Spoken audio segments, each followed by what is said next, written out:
গণমাধ্যমে আঘাত, জুলাই যুদ্ধের উপরই আঘাত বলেছেন মির্জা ফখরুল। সরকারের ভেতর থেকেই মব প্রশ্রয়ের অভিযোগ রাজনীতিক ও নাগরিক সমাজের।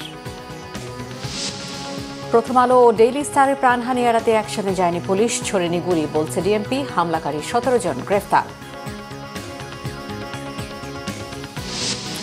হাদির ঘটনায় প্রার্থীদের ভয় শিগগিরই কেটে যাবে আশা সিইসির। জানালেন, নির্বাচন যতক্ষণ হবে আইন শৃঙ্খলা পরিস্থিতির তত উন্নতি হবে। জুলাই আন্দোলন দমনের মূল পরিকল্পনাকারীর দুজন সালমান রহমান ও আনিসুল হক দাবি প্রসিকিউশনের। 5 বছরের সাজার বিরুদ্ধে আইজিপি মামুনের আপিল।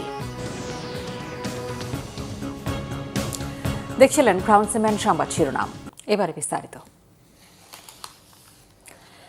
গণমাধ্যমে হামলাকে গণতন্ত্রের উপর হামলা বলেছেন বিএনপি মহাসচিব মির্জা ফখরুল ইসলাম আলমগীর। মব সন্ত্রাসকে সরকারের একটি অংশ প্রশ্রয় দিচ্ছে, একটি বিশেষ রাজনৈতিক মহল যোগাচ্ছে সমর্থন, এমন অভিযোগ রাজনীতিবিদদের।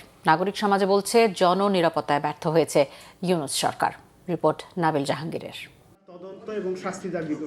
দেশের চলমান মব ভায়োলেন্স ও গণমাধ্যমের ওপর হামলার প্রতিবাদে সোমবার নাগরিক সমাজ, মানবাধিকার কর্মী, সাংবাদিক সমাজ ও রাজনীতিবিদদের সাথে যৌথ প্রতিবাদ সভা করে সম্পাদক পরিষদ ও সংবাদপত্র মালিকদের সংগঠন নোয়াব। এ সময় দেশের গণতান্ত্রিক উত্তরণে গণমাধ্যমের গুরুত্ব তুলে ধরে গণমাধ্যমের উপর হামলার তীব্র নিন্দা জানান সাংবাদিকরা। 26-27 জন ছাদে আটকে ছিল এবং ফায়ার ব্রিগেডকে আসতে দেওয়া হয় নাই। এটার মানে কি? They didn't only want to burn the building, they wanted to murder. তার বিরুদ্ধে যদি মাথা উঁচু করে না দাঁড়ায়, শুধুমাত্র সংগঠনগুলি ধ্বংস হবে তা নয়, গোটা সমাজ ব্যবস্থা, সমাজের উন্নতির সমস্ত সম্ভাবনা রুদ্ধ হবে বলে আমরা বিশ্বাস করি। হামলার এই ঘটনাকে দেশের গণতন্ত্র এবং জুলাইয়ের চেতনার উপর হামলা বলে মন্তব্য করেন বিএনপির মহাসচিব মির্জা ফখরুল ইসলাম আলমগীর। আজকে ডেইলি স্টার নয়, প্রথম আলো নয়, আজকে গণতন্ত্রের উপর আঘাত এসেছে। আমার স্বাধীনভাবে চিন্তা করার যে অধিকার, আমার কথা বলার যে অধিকার, তারপর আবার আঘাত এসেছে।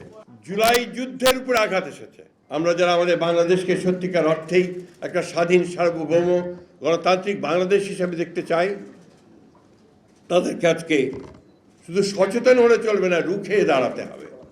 ওসমান হাদি হত্যা, গণমাধ্যমে আগুন, লক্ষ্মীপুরে আগুনে পুড়িয়ে শিশু হত্যা ও ময়মনসিংহে ধর্মীয় উস্কানিতে গাছে ঝুলিয়ে হত্যার ঘটনাকে এক সূত্রে বাঁধা এবং সরকার ও রাজনৈতিক দলের মদতপুষ্ট বলে মন্তব্য করেন রাজনীতিবিদ ও দেশের বিশিষ্ট নাগরিকরা।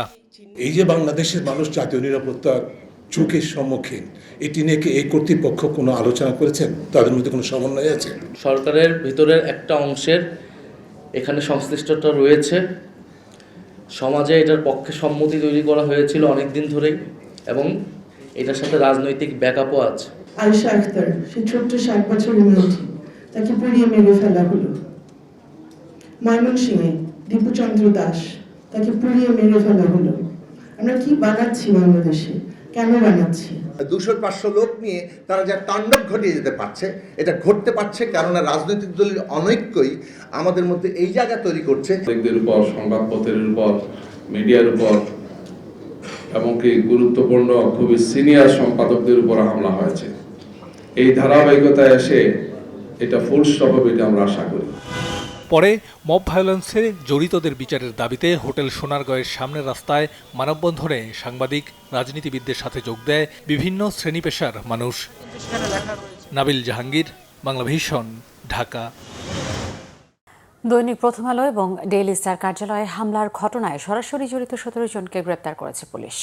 সিসি ফুটেজ দেখে এদের শনাক্ত করা হয়েছে বলে জানিয়েছেন ডিএমপি অতিরিক্ত কমিশনার এস.এন. মোহাম্মদ নজরুল ইসলাম। দুপুরে ডিএমপির মিডিয়া সেন্টারে সংবাদ সম্মেলনে হামলার ঘটনায় বেশ কিছু আলামত জব্দের কথাও জানান নজরুল ইসলাম। ভিডিও ফুটেজ দেখে পর্যন্ত মোট 31 জনকে শনাক্ত করা হয়েছে বলেও জানান তিনি। তবে হামলা না ঠেকানোর ব্যর্থতা নিতে পুলিশ রাজি নয়। সাংবাদিকদের প্রশ্নের জবাবে নজরুল ইসলাম বলেন, সহিংসতা পরিহার করতে অ্যাকশনে যায়নি পুলিশ বা কোনো গুলি করেনি। পুলিশের মূল লক্ষ্য ছিল হতাহত এড়ানো। নগরবাসীকে নিরাপত্তা দিতে ডিএমপি সক্ষম বলেও দাবি করেন তিনি। আমরা যদি ওখানে অ্যাকশনে যেতাম তাহলে গুলি হইতো, 2-4 জন মারা যেত। পাল্টা তারা পুলিশকে আমার ওখানে যে পুলিশ ফোর্স ছিল, পুলিশ ফোর্সের উপর আক্রমণ করতো এবং আমরা জানি না যে তাদের মনের ভিতরে কি ছিল। যদি পুলিশ 2-4 জন সদস্য আমার সেদিন নিহত হইতো, তাহলে আপনারা জানেন যে পুলিশ জাস্ট 1 বছর আগে বিরাট একটা ট্রমা থেকে আমরা তাদেরকে এই পর্যায়ে নিয়ে আসছি। সামনে ইলেকশন, এই পুলিশের যদি আবার নতুন করে ক্যাজুয়ালিটি হয়, এই পুলিশটাকে দিয়ে আমি সামনে আগাইতে পারবো না, যে কারণে ওখানে আমরা অ্যাকশনে যেতে পারি নাই। শরীফ ওসমান হাদি নিহতের ঘটনায় প্রার্থীদের মধ্যে কিছুটা ভয়ের সৃষ্টি হলেও তা কেটে যাবে। নির্বাচন যত ঘনিয়ে আসবে, আইন শৃঙ্খলা বাহিনীর তৎপরতা বাড়ার সাথে সাথে আইন শৃঙ্খলা পরিস্থিতি তত উন্নত হবে বলেছেন প্রধান নির্বাচন কমিশনার AMM নাসিরউদ্দিন। সকালে তেজগাঁও শিল্প এলাকায় ডাক বিভাগের মেইল প্রসেসিং সেন্টারে পোস্টাল ব্যালটের কার্যক্রম পরিদর্শন করে তিনি একথা বলেন। সিসি বলেন, ইসির প্রতি সবার আস্থা আছে। দেশের মানুষ সুন্দর সুষ্ঠু নির্বাচন চায়। গত 54 বছরে এই প্রথম পোস্টাল ব্যালটে ভোটের ব্যবস্থা করা হয়েছে। ডাক বিভাগের সহযোগিতায় যারা দেশের বাইরে আছেন, যারা ভোটের কাজে ব্যস্ত থাকবেন এবং যারা কারাগারে থাকবে, তাদের ভোটের ব্যবস্থা করা হয়েছে। প্রায় 6.25 লাখ মানুষ পোস্টাল ব্যালটে ভোটের জন্য রেজিস্ট্রেশন করেছেন। প্রবাসী ভোটারদের জন্য রেজিস্ট্রেশনের আর 3 দিন সময় আছে বলে জানান প্রধান নির্বাচন কমিশনার। ইনশাআল্লাহ আপনারা দেখবেন, সময় আসুক, দেখবেন আপনারা, আমরা পুরা দেশবাসী, বড় রাজনৈতিক দল সহ রাজনৈতিক দল সহ সবাই তো ইলেকশন চায়, সবাই দেশের মঙ্গল চায়, ভোটাররাও চায়। কালকে আমাদের আইন শৃঙ্খলা বাহিনী আপনি দেখেছেন, সব বাহিনী প্রধানরা একসাথে জাতিকে আমরা একটা মেসেজ দিয়েছি যে আমরা সবাই এক, ইলেকশনের ব্যাপারে সবাই এক, আমরা সুন্দর নির্বাচন সবাই চাই, সবাই মিলে আমরা ইনশাআল্লাহ এটা করব। জুলাই আন্দোলন কঠোরভাবে দমনের মূল পরিকল্পনাকারী ছিলেন গ্যাং অফ 4-এর অন্যতম 2 সদস্য সালমান এফ রহমান এবং আনিসুল হক। সোমবার 2 আসামের জুলাই মানবতাবিরোধী অপরাধের মামলার অভিযোগ গঠনের উপর শুনানি শেষে চিফ প্রসিকিউটর তাজুল ইসলাম এমন মন্তব্য করেন। বিচারপতি মোহাম্মদ গোলাম মর্তুজা মজুমদারের নেতৃত্বাধীন আন্তর্জাতিক অপরাধ ট্রাইব্যুনাল 1-এ আজ এই 2 আসামির বিরুদ্ধে অভিযোগ গঠনের ওপর শুনানি হয়। আগামী 4 জানুয়ারি আসামি পক্ষের শুনানির দিন ধার্য করেছে ট্রাইব্যুনাল। 24 জুলাই আগস্টে আন্দোলন দমনে কারফিউ জারি করা এবং ব্যবসায়ীদেরকে নিয়ে গণভবনে বৈঠক করে হত্যাকাণ্ডে সহায়তা সহ 5 অভিযোগে আনিসুল হক ও সালমান এফ রহমানের বিরুদ্ধে আনুষ্ঠানিক অভিযোগ গঠন করা হয়। এ প্রসঙ্গে চিফ প্রসিকিউটর আরও বলেন, কারফিউ দিয়ে এবং বল প্রয়োগ করে আন্দোলনকারীদের শেষ করে দেওয়ার পরামর্শ তারাই দিয়েছিলেন।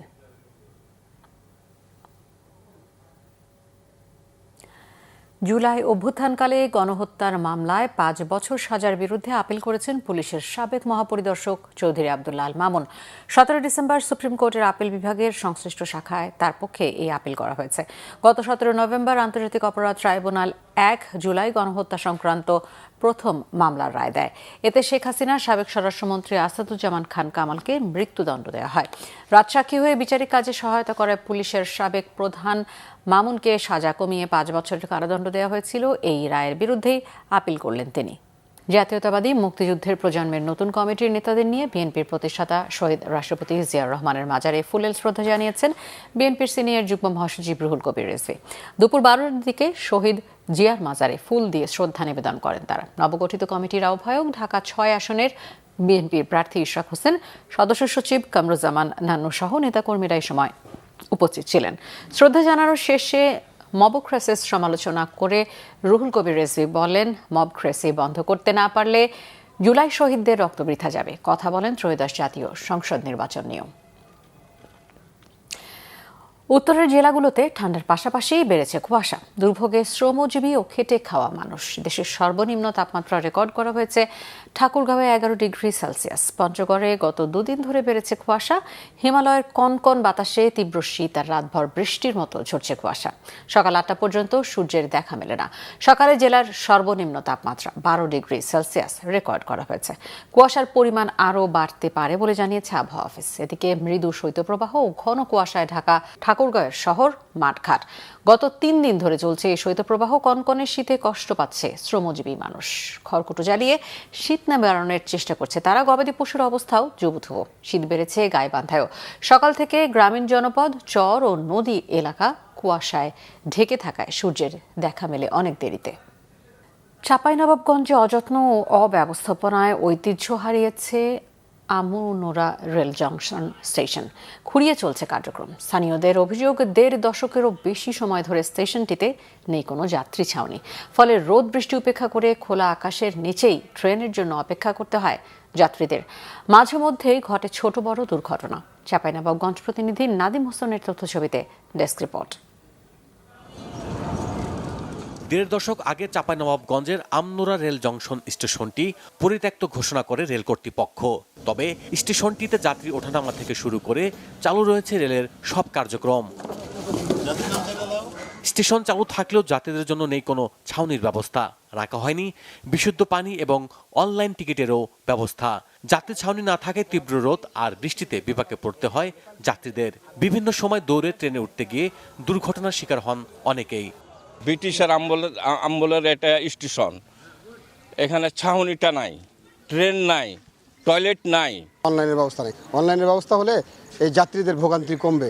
একটি মাত্র হয়েছে ছাউনি হয়েছে আছে, সেটি হয়েছে অনেক পরিত্যক্ত অবস্থা হয়েছে পড়ে আছে। এখানে কোনো ল্যাট্রিনই নাই, ল্যাট্রিন একটা আছে তো সবসময় মাস্টার তালা মেরে রাখে, ওদের কাছে চাবি থাকে। কোনো যাত্রী এখানে পেশার ব্যবস্থা, টয়লেটের ব্যবস্থা কোনো ব্যবস্থাই নাই। 2000-এর পর থেকে এই স্টেশনের অবনতি হতে থাকে। ছেলেপেলে সব কলেজ যায়, চাঁপাইনবাবগঞ্জ কলেজ। এই যে ট্রেনগুলো একটাই সকালে নবাবগঞ্জ যায় 9:30টার সময়, আর কোনো ট্রেন নাই চাপাই যাওয়ার। রেল স্টেশনটি রাজশাহী, চাঁপাইনবাবগঞ্জ এবং রহনপুর হয়ে ভারতের সিঙ্গাবাদ রেল বন্দরের সাথে যুক্ত হয়েছে। নিয়মিত চলাচল করছে অন্তত 10টি ট্রেন। তবে অবকাঠামো উন্নয়ন প্রক্রিয়াধীন আছে বলে জানিয়েছেন রেল কর্মকর্তারা। নতুন একটি যাত্রী ছাউনি অনুমোদন হয়ে গেছে, এটা এখন টেন্ডারের অপেক্ষায় আছে। টেন্ডার হয়ে গেলে যাত্রী ছাউনির কাজটাও শুরু হয়ে যাবে। আর আমাদের যেটা সুপ্রিয় পানির ব্যবস্থার জন্য আমাদের ঊর্ধ্বতন কর্তৃপক্ষকে বারবার অবগত করা আছে। আধুনিক সব সুযোগ সুবিধা নিশ্চিত করতে রেল কর্তৃপক্ষ দ্রুত উদ্যোগ নেবে, এমনটাই প্রত্যাশা স্থানীয়দের। Bangla vision news desk. সংবাদ শেষ করব ক্রাউন সিমেন্ট শিরোনামগুলো আরও একবার জানিয়ে। গণমাধ্যমে আঘাত, জুলাই যুদ্ধের ওপরে আঘাত, বলেছেন মির্জা ফখরুল। সরকারের ভেতর থেকেই মব প্রশ্রয়ের অভিযোগ রাজনৈতিক ও নাগরিক সমাজের। প্রথম আলো ও ডেইলি স্টারের প্রাণহানি এড়াতে অ্যাকশনে যায়নি পুলিশ, ছোড়েনি গুলি, বলছে ডিএমপি। হামলাকারী 17 জন গ্রেফতার। হাদির ঘটনায় প্রার্থীদের ভয় শিগগিরই কেটে যাবে আশা সিইসির। জানালেন নির্বাচন যত ঘনাবে আইন শৃঙ্খলা পরিস্থিতির তত উন্নতি হবে। জুলাই আন্দোলন দমনের মূল পরিকল্পনাকারীর 2 জন সালমান রহমান ও আনিসুল হক দাবি প্রসিকিউশনের। 5 বছরের সাজার বিরুদ্ধে আইজিপি মামুনের আপিল। এই ছিল এখনকার মতো। পরের সংবাদ বিকেল 4টায়, এর আগে 3টায় রয়েছে নিউজ টপ 10। দেখার আমন্ত্রণ রইল। এতক্ষণ সাথে থাকায় ধন্যবাদ।